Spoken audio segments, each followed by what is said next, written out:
Zubeen Garg is বিট্ৰেড নাও by the government. একদম খোলা খুলি যদি মই কথা কওঁ, সঁচাকে অসমীয়া জাতিৰ আটাইতকৈ জনপ্ৰিয় মানুহজনক অসমৰ মুখ্যমন্ত্ৰী হিমন্ত বিশ্ব শৰ্মাই আৰু বিজেপি চৰকাৰখনে বিট্ৰে কৰিলে, বিশ্বাসঘাতকতা কৰে। মই বাৰম্বাৰ কৈ আছিলো যে তেওঁৰ ওপৰত যিখন চাৰ্জশ্বিট দিছে সেইখনতে তেওঁৰ বিশ্বাসঘাতকতা প্ৰতিফলিত হৈ গ'ল।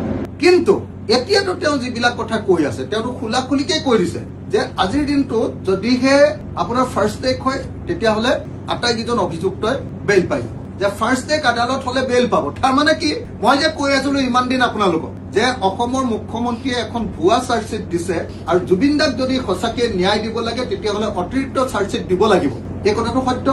মই যে বাৰম্বাৰ কৈ আছিলো যে নিৰ্বাচনৰ আগতেই আটাইবিলাক অভিযুক্তই মাত্ৰ 3 মাহৰ ভিতৰতে তেওঁলোকে বেইল পাব। আজিৰ দিনটোত অসমৰ মুখ্যমন্ত্ৰীয়ে অভিযুক্ত কেইজনক মেনেজ কৰিহে যেনে তেনে ৰখাই থৈ দিছে ইলেকশ্যনলৈকে। এতিয়া অসমৰ মুখ্যমন্ত্ৰীয়ে নিজে নিজে কৈ দিলে যে যেতিয়াই আচলতে লফুলনেছ নাহি যাব, মানে লফুলি যেতিয়া কামটো আৰম্ভ হ'ব তেতিয়াই তেওঁলোকে বেইল পাব। কেলে? কাৰণ চাৰ্জশ্বিটখন ভুৱা দিলে। গতিকে জুবিন গাৰ্গক কি সাংঘাতিক ধৰণে বিট্ৰে কৰিছে। কালি মই ভিক্টৰ দাসৰ লগত একেলগতে এৰিয়ালৈ গৈছিলো জুবিন ক্ষেত্ৰত, গৈ ভালকে চাৰ্ভে কৰিলো গোটেই অঞ্চলটো। এতিয়া বৰষুণ এজাক দিয়ক, আপোনালোকক মই কৈ দিলো তাত আৰু কোনো মানুহে খোজ দিব নোৱাৰে। আৰু ওপৰৰ পৰা গোটেই পাহাৰটো যে কটা আছে, পাহাৰটো কটা পানী ৰঙা পানী আৰু মাটি আহি যাব, তাত এখন ৱাল দিব লাগিছিলে, এটা ড্ৰেইন কৰি চাইডেদি আঁতৰাই লৈ যাব লাগিছিলে। সেই যিটো চিষ্টেম কৰিব লাগে তাৰ কাৰণে এতিয়ালৈকে অসমৰ মুখ্যমন্ত্ৰীয়ে গোটেই প্ৰজেক্টটোৰ কাৰণে কিবা 2,40,00,000 নে কিমান টকা, 2,40,00,000 টকা ৱাল দিবলৈও নোযোৱা। কি প্ৰজেক্ট কৰিব কবলৈ বেয়া, আপোনালোকে বেয়া পাব, মোৰ শব্দটো কালি এনেকুৱা আহিছে। এতিয়া কি পাৰ চৰাই গঁৰালৰ সমান এটা সৰু ঘৰ এটা বনাই দিছে ইণ্টাৰনেশ্যনেল ষ্টেণ্ডাৰ্ডৰ এজন শিল্পীৰ কাৰণে। আপুনি চাওকচোন জুবিনদাৰ যিটো একেবাৰে ক্ৰিমেশ্যন এৰিয়া, সেই ক্ৰিমেশ্যন এৰিয়াটোৰ চাৰিওফালে কি মাৰি দিলে চাওকচোন আপুনি।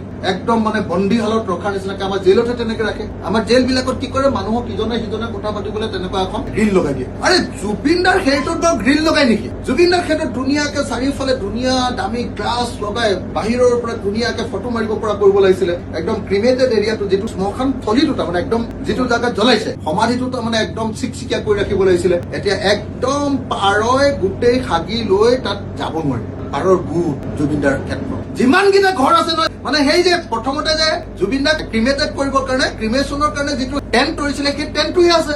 তাৰ বাহিৰে অকল এইখন যে কিমান স্কোৱাৰ ফিটৰ এনেকুৱা টিঙৰ চালি এখন দিছে, তাৰ বাহিৰেতো একোৱে কৰা নাই। জুবিনদাক কিমান অন্যায় কৰিছে। মই বাৰম্বাৰ কৈছো 3টা কাম নকৰিলে জুবিনদাই ন্যায় নাপায়। 1 নম্বৰ অতিৰিক্ত চাৰ্জশ্বিট। এতিয়া এওঁলোকে চাৰ্জশ্বিট দিয়াটো তদন্ত কৰাটো বন্ধ কৰি দিলে, গতিকে জুবিনদাক তেওঁলোকে ন্যায় নিদিওঁ বুলি কৈ দিলে। মই কৈ আছো যে অতিৰিক্ত চাৰ্জশ্বিট দিব লাগে, মানে তদন্ত চলাই থাকিব লাগিব। 2 নম্বৰ কি কৰিব লাগিব, নেশ্যনেল ষ্টেণ্ডাৰ্ডৰ লয়াৰ্ছ বিলাকৰ এটা টিম বনাব লাগিব। আৰু নম্বৰ 3 ফাৰ্ষ্ট টেক নহয়, ডে টু ডে আদালত বহুৱাই প্ৰত্যেক দিনাই আদালত বহাই 6 মাহৰ ভিতৰত জুবিনদাৰ ন্যায়টো দি দিব লাগে। এই 3টা কাম নকৰিলে জুবিনদাই ক'ত ন্যায় পাব? ভিক্টৰ দাসৰ লাইভত ভিক্টৰ দাসে যি অশ্লীল বাক্য ক'লে, মই তাৰ কাৰণে দুখ প্ৰকাশ কৰিছো।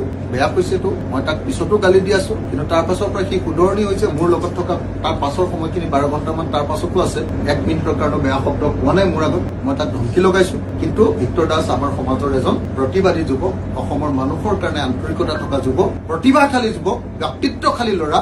তাৰ দেউতাক হত্যাকাণ্ডৰ বলি হৈছিলে কাৰণে সি মানসিকভাৱে দুৰ্বল। তাৰ দেউতাকক হত্যা কৰিছে আপোনালোকে নিশ্চয় জানে। গতিকে মই ভাবো যে ভিক্টৰ দাসক আমি মৰমেৰে চাব লাগিব, আৰু তাক যদি বচাব পাৰো ভাল হয়, মানসিকভাৱে বচাব পাৰো যদি ভাল হয়।